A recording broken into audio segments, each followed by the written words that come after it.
થયા।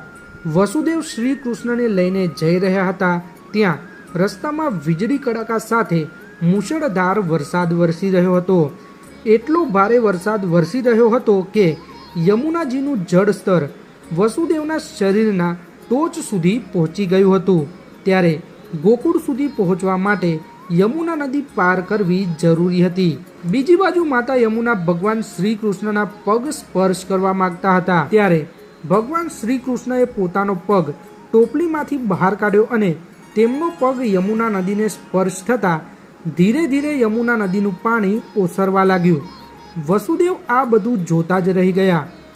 મહા મહેનતે વીજળી અને ભારે વરસાદ પાર કરીને વસુદેવ યમુના નદી પાર કરીને નંદલાલના ઘરે પહોંચ્યા અને વસુદેવ ભગવાન શ્રી કૃષ્ણને નંદલાલને સોંપે છે અને તેમને સંભાળવાની જવાબદારી પણ સોંપે છે।